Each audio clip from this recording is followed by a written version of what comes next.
If I could have your attention here in the media center. Welcome back to a sleep-deprived Bristol Motor Speedway after yesterday's NASCAR Camping World Truck Series Marathon. We are joined now by three incredible young drivers in the NASCAR Xfinity Series. We have Cole Custer in the middle, driver of the number 00 Haas Automation 1 Cure Ford. On your far right, we have Matt Tifft, driver of the number 19 MSC Toyota. And on your left, we have Daniel Hemric, driver of the number 21 Blue Gate Bank Chevrolet. Daniel, let's start with you. Coming off a career best finish last week at Mid-Ohio, completely different setup this weekend at Bristol. Would you please walk us through your thoughts going into this weekend? Yeah, first off, it's always good to come back to Bristol, and we're coming back here off some momentum that we left here with in the spring with the Dash for Cash win, and it was kind of a tale of the turn of our season. We left here and had a lot of momentum and able to put together a couple of really good finishes that have really propelled us to the situation we're in right now as far as the playoff terms and whatnot goes. So this is a place we circled. As being a young team at the start of the year and to do what we did here, I'm that much more excited to get back here, knowing we're a better race team. We're doing things a lot better together, and that's exciting moving forward. Now, Cole, in the NASCAR Camping World Truck Series, I believe it was 2 years ago, you led 111 laps here. So what is it about Bristol Motor Speedway that really suits your driving style?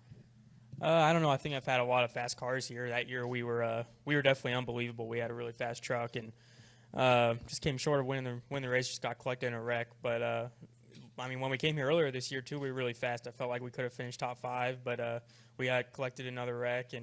But we brought some really good notes back here, and I think we'll have another pretty solid car when we unload today. Matt, a career best finish for you last week at Mid-Ohio. Good momentum boost heading into a playoff run. Could you please walk us through just the thoughts of the team going into this weekend at Bristol?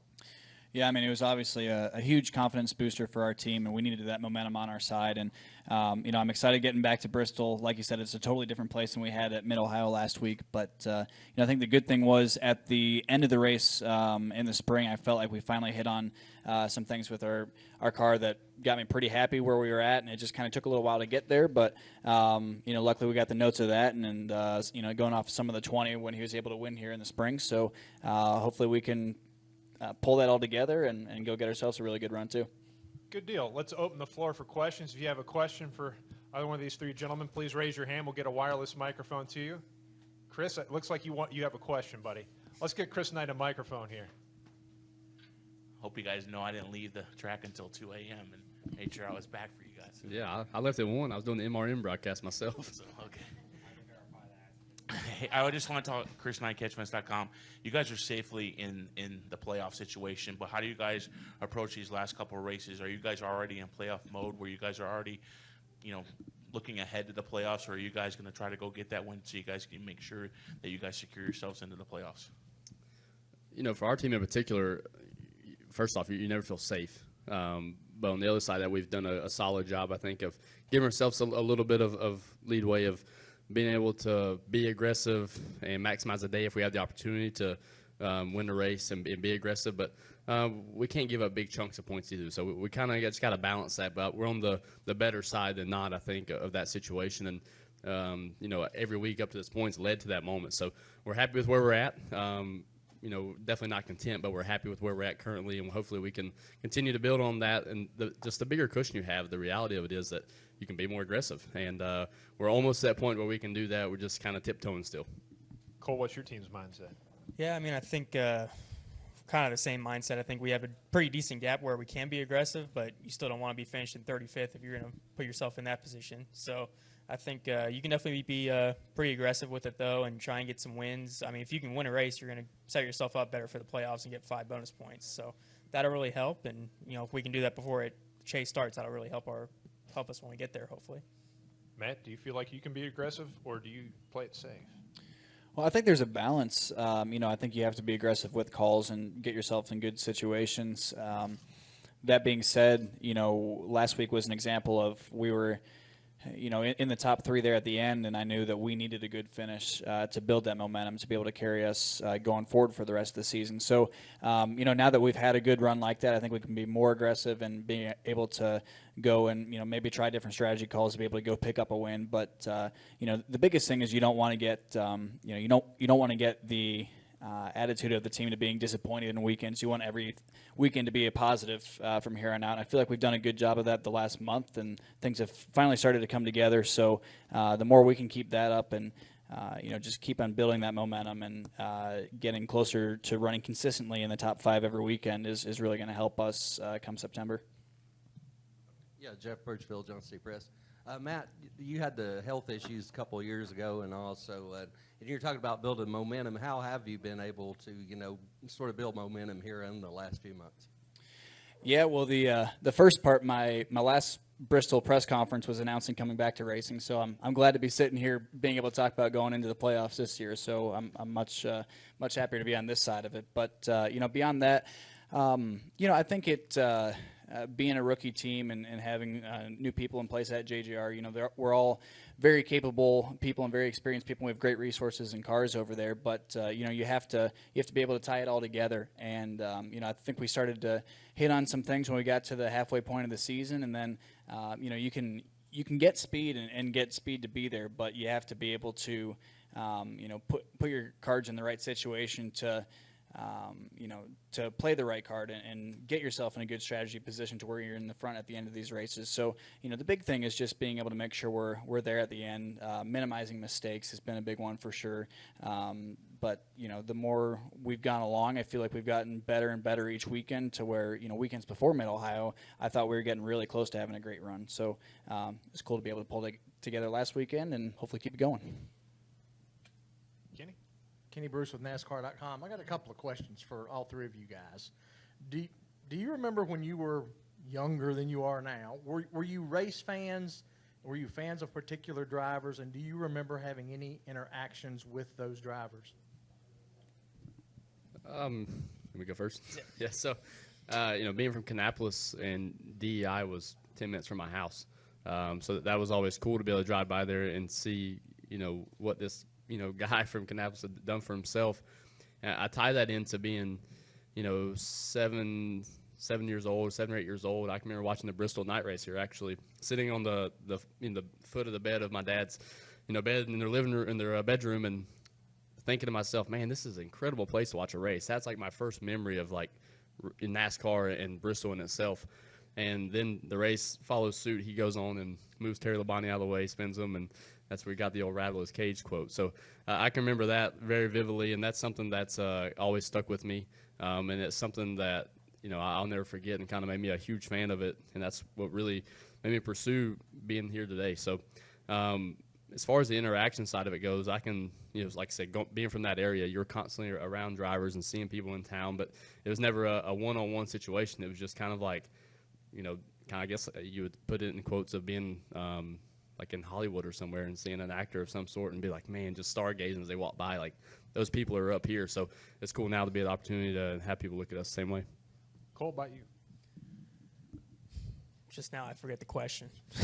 But When you were younger, growing up, do you remember, were you a fan of NASCAR, and did you have any interactions with any drivers that you might have looked up to or just anybody you would run into? yeah, I mean, my dad was in the sport and everything, so I was always a big fan. I would watch the races instead of hanging out with my friends, on Sundays. So that was big. And then, I'd come to the races a lot of the time too. So I was always a big fan of Jason Loeffler and Johnny Sauter, and I like those guys' personalities and just how they raced and everything. So it was you definitely have a lot of good memories, going to the racetrack with your dad, and just especially Bristol. I mean, Bristol is always the race that you look forward to the most, pretty much the whole year. So it's awesome to come back here and kind of be the guy now. I mean, like, be one of the guys and that are people look up to, I guess, now.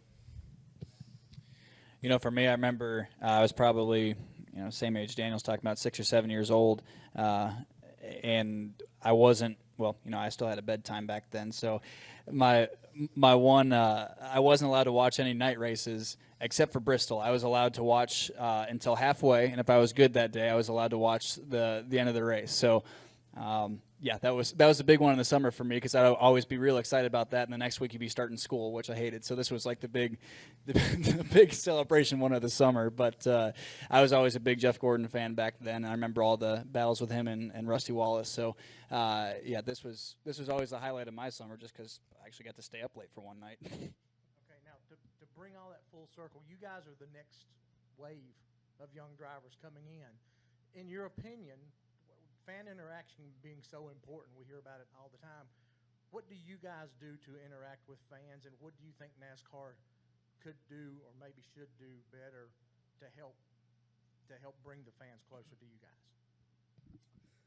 I feel like the coolest part about NASCAR is how we're able to interact with the drivers and fans and how they all come together. And, you asked me if I'd ever had that interaction with those guys. I never had that.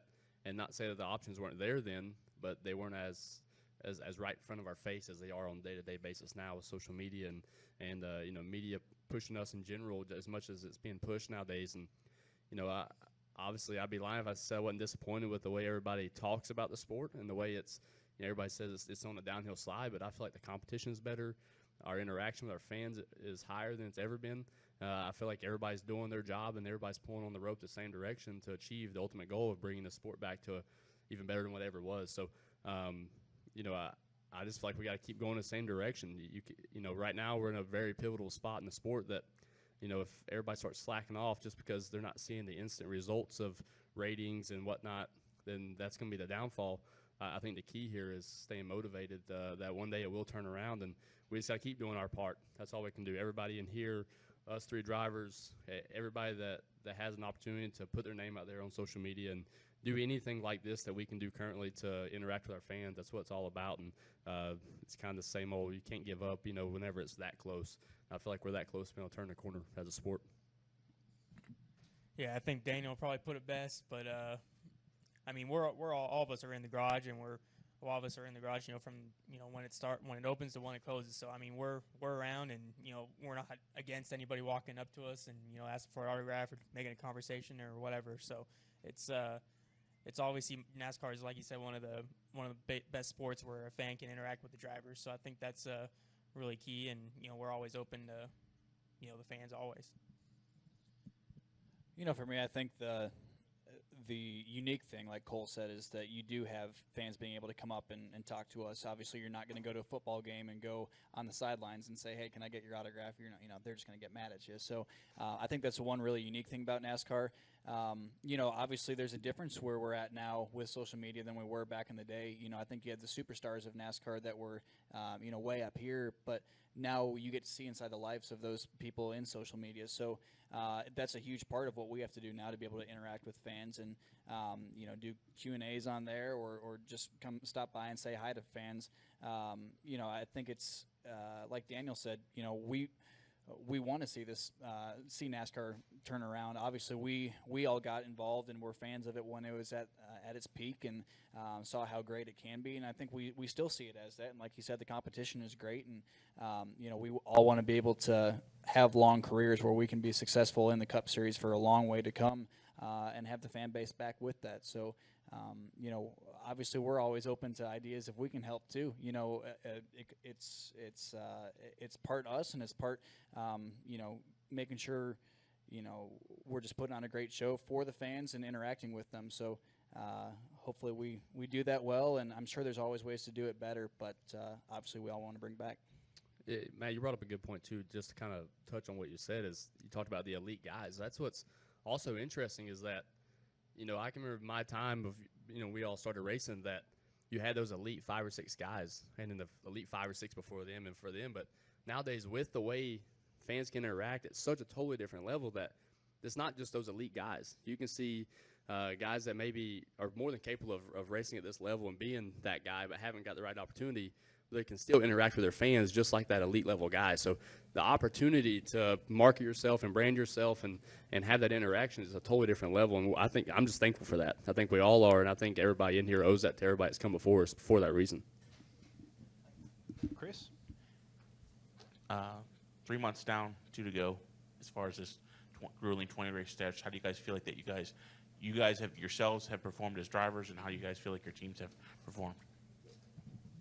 It's been up and down. I think we started out in the middle of that section. We were pretty good. We started getting some consistent runs, and we're showing a lot of speed and everything. And these last few races for this stretch of the road courses in Bristol and everything, I've been looking forward to for a while, but it hasn't really gone the way that I planned. So we've had road speed at both the road courses, and just haven't really finished it out very well on my part and everything. So I think we're looking to go to Bristol and hopefully finish this 20-week stretch off, starting it here and end it off strong. I think we'll have a good shot at that too.